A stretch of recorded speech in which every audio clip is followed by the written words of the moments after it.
Ini apakah palsu ataukah ini memasukkan? Karena dua hal yang berbeda. Karena kemudian limit waktu yang amat dekat ketika pendaftaran gubernur DKI, Jokowi ini nggak pegang ijazah ini. Akhirnya tim-tim dia itulah kreatif begitu.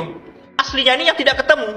Karena kepentingan untuk pilgub, tidak ketemu aslinya, sehingga buru-buru lah dicetak yang palsu begitu, dugaan. Karena ijazah aslinya tidak ketemu, sementara waktu sudah kasih untuk mendaftar di Pilgub Jakarta, diduga dicetaklah di Pasar Pramuka. Nah, itu bukan ijazah SMA-nya, karena SMA-nya kan juga sekarang dipertanyakan juga kan di Pengadilan Solo gitu.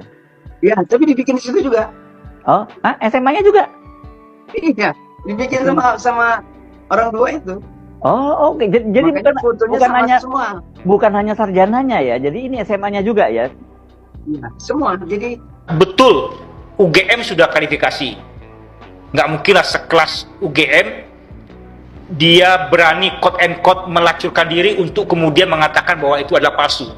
Yang dikatakan oleh Bu Rektor itu adalah dia mengatakan bahwa soal kebenaran Jokowi pernah kuliah di UGM.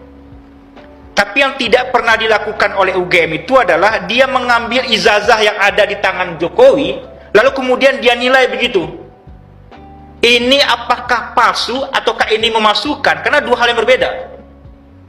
Kalau palsu itu memang sudahlah keadaannya palsu, formilnya palsu, materialnya juga palsu. Tapi kalau memasukkan itu ada aslinya dulu. Makanya saya kadang sering berpikir begitu ya, tapi ini bukan sehingga aslinya itu ada di kampus begitu. Kalau dia memasukkan, yang aslinya ada di kampus. Tapi kalau palsu, yang aslinya tidak pernah ada di kampus. Nah, kalau yang hari ini yang tidak pernah dilakukan oleh UGM, seperti yang saya bilang tadi, saya ingin mengatakan, andaikan kemudian Bu Rektor itu dia panggil Jokowi itu selaku alma mater, lalu kemudian dia sigi ijazah yang dia pegang oleh Jokowi hari ini, kebenaran itu akan singkat akan terang. Ini dugaan saya nih, Prof ya, dugaan saya, Prof ya. Karena kemudian limit waktu yang amat dekat ketika pendaftaran gubernur DKI, Jokowi ini nggak pegang ijazah ini. Akhirnya tim-tim dia itulah kreatif begitu. Dugaan saya nih, Prof. Nah, sehingga yang terjadi itu adalah Bung Sorizal menduga juga bisa saja. Dugaan saya memasukkan. Dugaan saya nih, kalau memasukkan ada yang aslinya, dan ternyata barangkali yang aslinya ini yang tidak ketemu. Ketika buru-buru mesti last minute mesti daftar ke KPU. Maksudnya ini Pak Jokowi memang alumni Fakultas Kehutanan UGM. Ijazah aslinya boleh jadi dulu ada. Tapi ini kan keperluan untuk pilgub, karena kepentingan untuk pilgub, tidak ketemu aslinya, sehingga buru-buru lah dicetak yang palsu begitu, dugaan. Dari Bung Sorizal. Karena menurut saya ya tidaklah terlalu bunuh diri lah begitu. Sekelas rektor UGM, sebuah UGM itu seperti apa marwahnya begitu kan ya, dia berani untuk mengatakan bahwa Jokowi itu pernah berkuliah di sana, itu kan berarti kan formilnya benar itu. Materialnya benar. Nah, kalau barangkali soal KKN itu bisa kita perdebatkan. Skripsi bisa kita perdebatkan.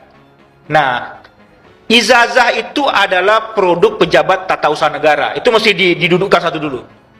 Nah, dia nilainya, bentuknya sama dengan sertifikat tanah. Nah, ketika itu dia namanya adalah surat produk pejabat tata usaha negara, pengadilan perdata tidak bisa membatalkan. Nah, artinya adalah pengadilan perdata hanya barangkali sampai kepada satu titik pembentukannya. Sama dengan sertifikat, BPN Anda salah menerbitkan sertifikat. Ternyata rupanya sertifikat ini bukanlah milik si A begitu. Hanya sampai di titik situ. Apakah kemudian pengadilan bisa memerintahkan BPN untuk cabut sertifikat? Bisa, kalau kemudian jadi tergugat. Nah, kalau kemudian BPN tidak jadi tergugat dalam sebuah perkara perdata, ya tidak bisa memerintahkan kepada BPN untuk melakukan itu. Nah, makanya kemudian saya ingin mengatakan kalau hakim ini menarik ini. Jadi dari analisis Bung Sorizal tadi, boleh jadi karena ijazah asli itu tidak ketemu, sementara waktu sudah kasih untuk mendaftar di Pilgub Jakarta, diduga dicetaklah di Pasar Pramuka. Nah, itu ini yang beredar begitu. Kira-kira kalau kasusnya itu secara hukum, dan itu yang dipegang oleh Jokowi hari ini. Yang dicetak Pramuka itu. Betul. Kalau itu terjadi, nah, makanya begini. Orang yang mencetak ulang maksudnya. yang aslinya dia ada tapi hilang, itu sudah melakukan perbuatan melawan hukum. Betul. Siapa saja yang terlibat, Pak? Boleh diulang lagi, Pak? Kan ada Dani Iskandar. Dani Iskandar. Nah, dari pihak DKI, aktivis-aktivis yang ada di partai. Terus saya juga sudah cek kepada Pak Prasetyo Edi Marsudi, Ketua DPRD, bahwa itu ada antara kelompok Jakarta sama kelompok Jogja, kelompok Solo. Maka pada waktu setelah selesai ijazah itu dibentuk, dibikin, diserahkanlah ke Pak Pras. Oke. Mas Widodo. Jadi Pak Pras dan kawan-kawan, ada dari Gerindranya M. Sarif, dibawalah ke DKI, KPU DKI. Ketemulah di situ dengan Pak Juri Adrianto. Mereka ini semua tidak tahu asal-usul dokumen yang dibawa itu. Jadi saya juga udah komunikasi dengan Pak Pras. Saya juga sudah pertanyakan pada Pak Sarif, apakah mereka melihat? Melihat. Apakah mereka memegang? Ya. Terus mereka juga melihat semua dokumen itu, antara dokumennya Jokowi dan Ahok. Mereka melihat gitu. Tahu itu palsunya dari mana, Pak? Tahu itu buatan pramuka dari mana, Pak? Kan dikasih tahu, ada dua yang kita mau pegangkan. Pertama dari keyakinan kita apa yang disebut oleh Bambang Tri, bahwa Jokowi tidak punya ijazah. Yang kedua, kita dapat informasi pernyataan dari Rektor UGM, Pak Sofyan Effendi, bahwa tidak pernah ada yang namanya Jokowi di kehutanan itu. Dari situ kita langsung melacak lagi. Jadi melacak bahwa pernyataan dari tim Solo bahwa mereka tidak punya dokumen untuk dibawa ke KPU. Dari situ dibikinlah di Jakarta. Nah, tadi Bapak menyebutkan bahwa ini dibuat oleh tim dari Solo. Itu siapa, Pak? Boleh disebutkan namanya? Tim Solo itu yang inti itu ada 3 orang. Ada David, ada Anggit, ada Widodo. Tapi yang berperan besar itu adalah namanya Widodo. Nah, Widodo ini berpasangan lah terus-menerus dengan Dani Iskandar. Sehingga mereka berapa kali ketemu Jokowi. Dan mereka lah terus membentuk setelah lolos dari KPU DKI, mereka membentuk tim pemenangan di Jalan Menteng 22 itu. Pak Bitor, jadi 3 orang ini, David, Anggit, dan Widodo yang mencetak ijazah ke Pasar Pramuka. 3 orang ini, Pak? Enggak, cuma Widodo aja. Widodo aja. Bagaimana menurut kalian semuanya setelah menonton dan setelah melihat cuplikan video ini ya? Menarik sekali bahwa ijazah Jokowi dugaannya dicetak di Pasar Pramuka ya. Dari tadi ada Pak Bitor Suryadi juga mengatakan dicetak di Pasar Pramuka. Tentunya bukan hal yang aneh lagi yang dikatakan oleh Pak Bitor Suryadi ya. Akan tetapi ada pakar hukum dan orang yang mengerti tentang hukum pidana tentunya tadi ya. Kita sudah menonton cuplikan videonya. Itu juga dugaannya ijazah Pak Jokowi ini hilang ya. Tentunya seperti itu, dugaannya hilang lalu dicetak lagi, dicetak ulang ya. Jadi Pak Jokowi ini mungkin dugaannya membuat ulang atau memalsukan ya, berarti ya. Itu karena ijazah Pak Jokowi ini hilang dan terburu-buru saat mau mencalonkan diri sebagai gubernur itu mungkin belum lengkap persyaratannya dan ngambil cara yang simple, yaitu mungkin dugaannya dicetak di Pasar Pramuka. Ini sangat menarik sekali ya tadi pembahasannya ya. Sangat menarik sekali karena jadi panjang lebar sekali ya. Jadi seperti Rektor UGM juga, ini sangat konyol sekali kalau ya Pak Jokowi ini bukan alumni UGM akan tetapi berani mengatakan dan berani pasang badan bahwa Pak Jokowi adalah alumni UGM gitu kan. Itu kan sangat konyol sekali. Tentunya hal ini ya kita jadi berpikir ya, kalau Pak Jokowi ini bukan lulusan UGM dan tidak pernah lulus di UGM, tentunya Pak Jokowi ini tentunya tidak akan dinyatakan lulus dan rektor tidak akan berani mengatakan bahwa Jokowi adalah lulusan UGM dan adalah alumni UGM gitu ya. Itu kan sangat konyol jika memang Pak Jokowi bukan lulusan UGM akan tetapi Prof. Ova Emilia mengatakan Jokowi adalah alumni UGM. Nah, ini ada kait-kaitannya ya. Mungkin bisa jadi memang ijazah Pak Jokowi ini hilang dan dicetak ulang dan memang Pak Jokowi ini pernah menempuh pendidikan di UGM akan tetapi ijazahnya ini hilang karena terburu-buru ingin mencalonkan diri dan persyaratannya harus cepat masuk mungkin kan ya, dan dicetak ulang, bisa jadi seperti itu. Dan polemik ijazah ini memang sangat menjadi panas dan sangat menarik untuk dibahas terus menerus ya, karena ini sebenarnya siapa yang mencetak, siapa yang memalsukan, dan ini dipalsukan atau tidak. Ini memang ada beberapa asumsi ya. Jadi mungkin masyarakat juga berpikir ya, masyarakat berasumsi apakah Jokowi ini jangan-jangan tidak lulus, ataukah Pak Jokowi ini memang benar-benar lulusan UGM, ataukah Pak Jokowi ini memang tidak pernah berpendidikan di UGM. Ini banyak asumsi berkembang liar ya.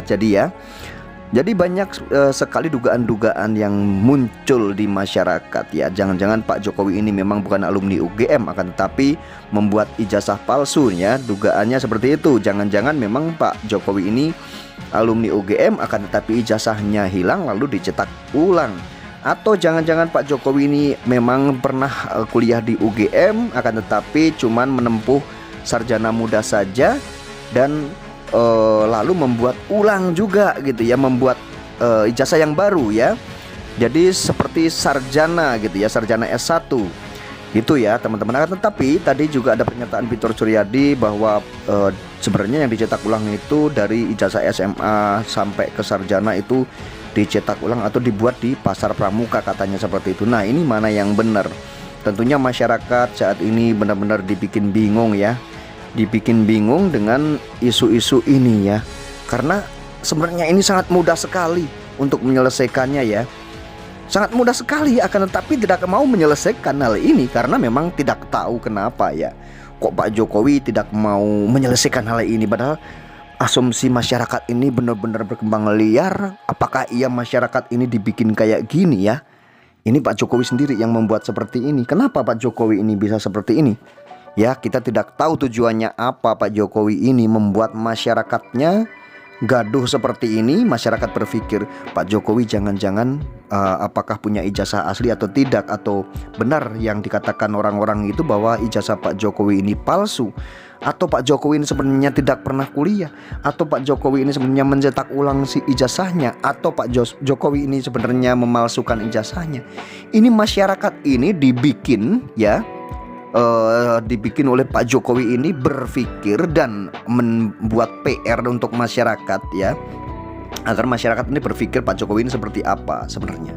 Karena Pak Jokowi sendiri ini tidak mau menunjukkan ijazahnya dan tidak mau ngasih tahu ke rakyat, ini loh ijazah saya biar masalah ini selesai.